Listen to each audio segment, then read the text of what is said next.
Capítulo 5. La educación de Israel. El sistema educativo establecido en el Edén tenía como centro la familia.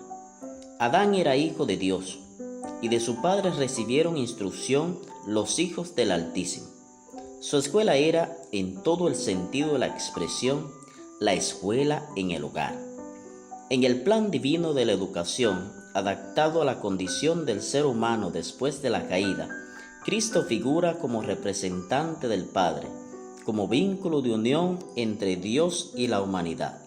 Él es el gran maestro del ser humano y dispuso que nosotros fuéramos sus representantes.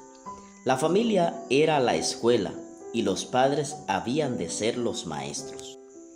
Este modelo educativo, que tenía como centro la familia, fue el que prevaleció en los días de los patriarcas. Dios proveyó para aquellas escuelas las condiciones más favorables para el desarrollo del carácter. Los que estaban bajo su dirección seguían el plan de vida que Dios había indicado a nuestros primeros padres. Los que se separaron de Dios edificaron ciudades y aglomerados en ellas se vanagloriaban del esplendor, el lujo y el vicio que hace de las ciudades de hoy el orgullo del mundo y su maldición. Pero los que vivían en armonía con los principios de vida establecidos por el Creador, establecían sus hogares en la campiña y sus colinas, cultivaban la tierra, cuidaban rebaños, y en su vida libre e independiente, llena de oportunidades para trabajar, estudiar y meditar, aprendían de Dios y enseñaban a sus hijos las obras y el camino del Altísimo. Ese era el método educativo que Dios deseaba implantar en Israel. Pero cuando los israelitas fueron sacados de Egipto, apenas una minoría de ellos estaban preparados para ser colaboradores de Dios en la educación de sus hijos. Los padres mismos necesitaban instrucción y disciplina, puesto que habían sido esclavos durante toda su vida, eran ignorantes e incultos y se habían degradado. Tenían poco conocimiento de Dios y escasa fe en Él. Se hallaban confundidos por enseñanzas falsas y se habían corrompido a consecuencia del largo tiempo que habían tenido que pasar en contacto con el paganismo. El Señor quería elevarlos moralmente y con ese propósito trató de inculcarles el conocimiento de sí mismo.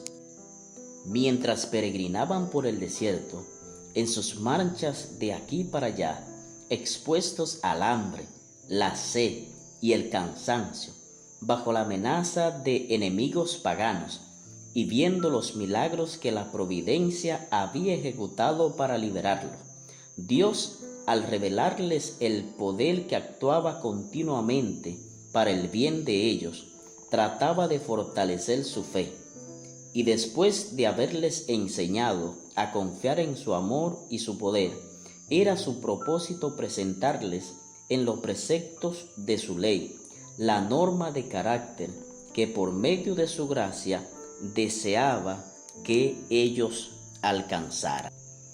Durante su permanencia en el Sinaí, Israel recibió valiosas lecciones. Su estancia allí fue un período de preparación especial para cuando heredaran la tierra de Canaán. El ambiente allí era más favorable para el cumplimiento del propósito de Dios. Sobre la cima del Sinaí, haciendo sombra sobre la llanura donde estaban diseminadas las tiendas del pueblo, descansaba la columna de nube que los había guiado durante el viaje. De noche, una columna de fuego les daba seguridad de la protección divina, y mientras dormían, caía suavemente sobre el campamento el pan del cielo. Rodeados de escarpadas cumbres, los montes les hablaban con su imponente grandeza de la paciencia, la majestad eterna. Se hizo sentir al pueblo su ignorancia y debilidad, en presencia de aquel que pesó los montes con balanza y con pesas los collados. Allí, por la manifestación de su gloria, Dios trató de impresionar a Israel con la santidad de su carácter y de sus requerimientos y con la excesiva culpabilidad de la desobediencia. Pero el pueblo era tardo para aprender la lección. Acostumbrado en Egipto a las representaciones materiales más degradantes de la deidad, era difícil que concibiera la existencia o el carácter invisible. Compadecido de su debilidad, Dios le dio un símbolo de su presencia: y harán un santuario para mí, y habitaré en medio de ellos. En cuanto a la construcción del santuario como morada de Dios, Moisés recibió instrucción para hacerlo de acuerdo con el modelo de lo que hay en el cielo. El Señor llamó al monte y le reveló realidades celestiales, y el tabernáculo y todo lo que contenía fue construido a semejanza de esas realidades. Así reveló Dios a Israel, el pueblo donde establecería su morada, su glorioso ideal del carácter. El modelo se les mostró en el monte en ocasión de la promulgación de la ley dada en el Sinaí. Y cuando Dios pasó ante Moisés y dijo: Jehová, Jehová, Dios fuerte, misericordioso y piadoso, tardo para la ira y grande en misericordia y verdad. Pero por sí mismos los israelitas eran incapaces de alcanzar ese ideal. La revelación del Sinaí únicamente podía poner de manifiesto su necesidad e impotencia. Otra lección debía enseñar el tabernáculo mediante un sistema de sacrificio, la del perdón de los pecados y el poder de obedecer para vida a través del Salvador. Por medio de Cristo se había de cumplir el propósito simbolizado por el tabernáculo, aquel glorioso edificio cuyas paredes de oro brillante reflejaban los matices del arco iris, las cortinas bordadas con figuras de querubines, la fragancia del incienso que siempre ardía y compenetraba todos los sacerdotes vestidos con ropas de blancura inmaculada, y el profundo misterio del recinto interior sobre el propiciatorio entre las figuras de los ángeles inclinados en adoración, la gloria del lugar santísimo. Dios deseaba que en todo aquello su pueblo captara cuál era su propósito para los seres humanos. Eso mismo es lo que expresó el apóstol Pablo mucho después, inspirado por el Espíritu Santo. ¿Acaso no sabéis que sois templos de Dios y que el Espíritu de Dios está en vosotros? Si alguno destruye el templo de Dios, Dios destruirá a él, porque el templo de Dios, el cual sois vosotros, santo es. Grandes fueron el privilegio y el honor otorgados a Israel al encargarse de la construcción del santuario, pero grande fue también su responsabilidad. Un pueblo que acababa de ser liberado de la esclavitud tenía que erigir en el desierto un edificio extraordinario, esplendor, que requeriría para su construcción el material más costoso y la máxima habilidad artística. Parecía una empresa insuperable, pero aquel que había dado el plano del edificio se comprometía a cooperar con los constructores.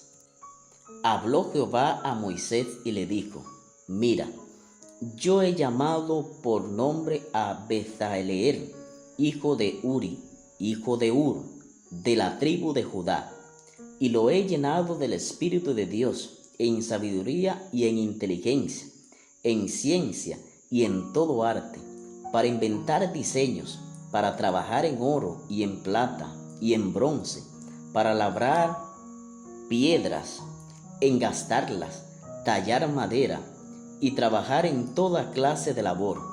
He puesto junto a él a Aholiab, hijo de Ahisamac, de la tribu de Dan, y he puesto sabiduría en el ánimo de todo sabio de corazón, para que hagan todo lo que te he mandado. Qué gran escuela de formación artesana era la del desierto. Tenía por maestro a Cristo y sus ángeles. Todo el pueblo debía cooperar en la preparación del santuario y sus utensilios. Había trabajo para el cerebro y las manos. Se requería gran variedad de material y todos fueron invitados a contribuir de acuerdo con la gratitud de sus corazones. De ese modo, con el trabajo y las donaciones, se les enseñaba a cooperar con Dios y con sus semejantes.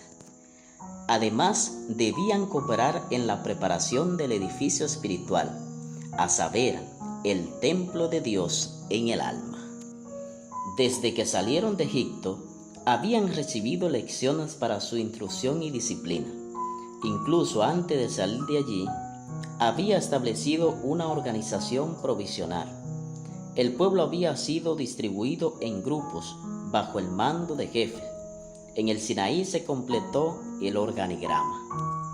En la administración hebrea se manifestaba el admirable orden que caracteriza todas las obras de Dios. Él era el centro de la autoridad y el gobierno. Moisés, su representante, debía aplicar sus leyes en su nombre. Luego se organizó el Consejo de los 70. Le seguían los sacerdotes y los principales de las tribus, y por debajo de ellos los jefes de 1000, de 100, de 50 y de 10, y finalmente los responsables de tareas especiales. El campamento estaba organizado con orden exacto. En el centro estaba el tabernáculo, morada de Dios, y alrededor de las tiendas los sacerdotes y levitas. Alrededor de estas, cada tribu acampaba junto a su estandarte. Se hacían respetar las estrictas leyes higiénicas que eran obligatorias para el pueblo, no tan solo por ser necesarias para la prevención de la salud, sino como una condición para mantener entre ellos la presencia del Santo. Moisés les declaró por autoridad divina: Jehová tu Dios anda en medio de tu campamento para librarte. Por tanto, tu campamento ha de ser santo. La educación de los israelitas incluía todos los aspectos de su estilo de vida. Todo lo que se refería a su bienestar era objeto de la solicitud divina y estaba comprendido en la jurisdicción de la ley de Dios. Hasta en la provisión de alimentos, Dios buscó su mayor bien, el maná, con que los alimentaba en el desierto, de tal naturaleza que aumentaba la fuerza física, mental y moral. Aunque muchos se rebelaron contra la sobriedad de ese régimen alimentario y desearon volver a los días cuando, según decían, nos sentábamos en las ollas de carne, cuando comíamos pan hasta saciarnos, la sabiduría de la elección de Dios quedó vindicada de tal manera que no pudieron refutarla. A pesar de las penurias de la vida del desierto, no había ni un solo enfermo en ninguna de las tribus. En todos los viajes debía ir delante del pueblo el arca que contenía la ley de Dios. El lugar para acampar lo señalaba el descenso de la columna de nube.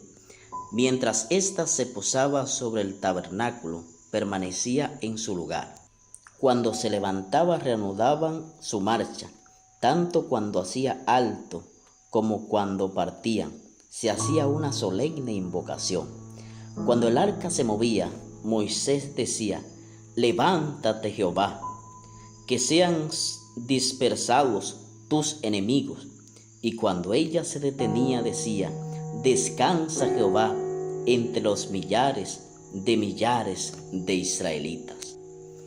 Mientras el pueblo vagaba por el desierto, el canto era un medio para grabar en sus mentes numerosas y muy valiosas lecciones. Cuando fueron liberados del ejército del faraón, toda hueste de Israel entonó un canto de triunfo.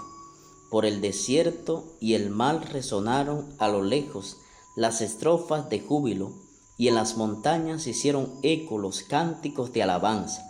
Cantad a Jehová, porque se ha cubierto de gloria.